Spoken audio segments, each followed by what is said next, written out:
নমস্কার বন্ধুরা, পাঁচমিশালি ইউটিউব চ্যানেলের প্রথম ব্লগে আপনাদের স্বাগত জানাই। কোনো পরিকল্পনা ছাড়াই হঠাৎই আমরা 6 জনে মিলে বেরিয়ে পড়লাম নর্থ বেঙ্গলের কিছু অফবিট জায়গা এক্সপ্লোর করতে।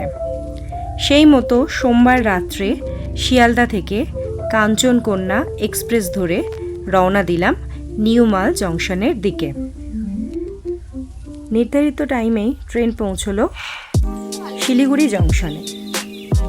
শিলিগুড়ি জংশনেই ট্রেন অনেকটাই ফাঁকা হয়ে গেল, রয়ে গেলাম আমরা কিছু প্যাসেঞ্জার।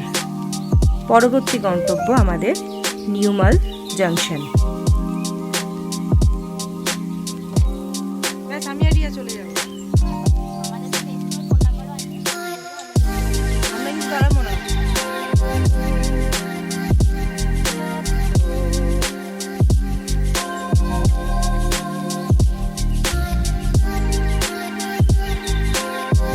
শিলিগুড়ি স্টেশন পার হতেই আমাদের পাশে ধরা দিল ঘন সবুজ বন, তার সাথে চা বাগান এবং পাহাড়ে, তার সাথে ট্রেনের সেই বিখ্যাত খাবার ঝালমুড়ি।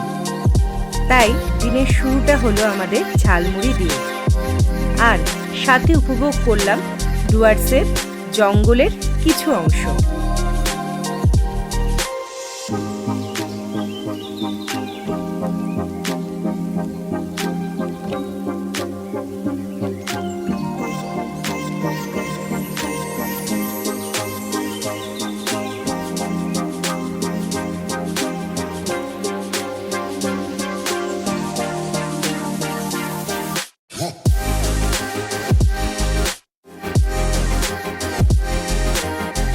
সেবক বাগডোগরা স্টেশন অতিক্রম করে আমরা ধীরে ধীরে এগিয়ে চললাম আমাদের গন্তব্য নিউ মাল জংশনের উদ্দেশ্যে।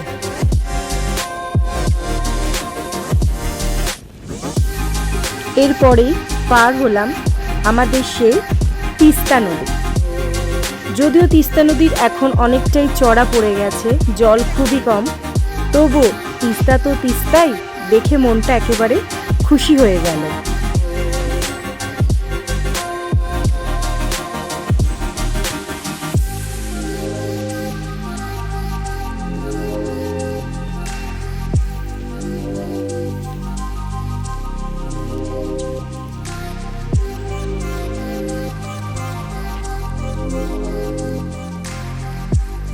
প্রকৃতির শোভা উপভোগ করতে করতে আমরা পৌঁছে গেলাম নিউ মাল জংশনে।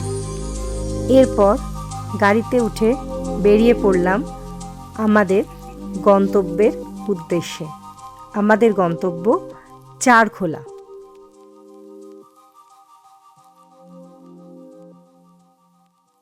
ইট কাঠ পাথরের শহরের থেকে অনেক দূরে মুক্ত পরিবেশে যেন প্রাণ ভরে অক্সিজেন পেলাম।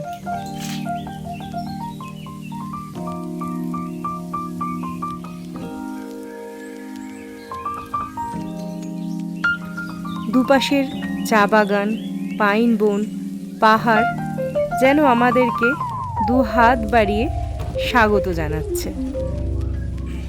এর মধ্যেই পাইন বনের জঙ্গলের ভেতর দিয়ে যেতে যেতে এক ঝলক দেখা মিলল কাঞ্চনজঙ্ঘার। আমি অনেক বছর পর আবার কাঞ্চনজঙ্ঘাকে এত পরিষ্কারভাবে দেখতে পেলাম। তারপরেই পৌঁছে গেলাম চারখোলা, আমাদের হোমস্টেতে। পাহাড়ে ঘেরা ছোট্ট নির্জন নিরিবিলি একটি গ্রাম চারখোল। আজ এত অবধি, আবার নেক্সট ব্লগে দেখা।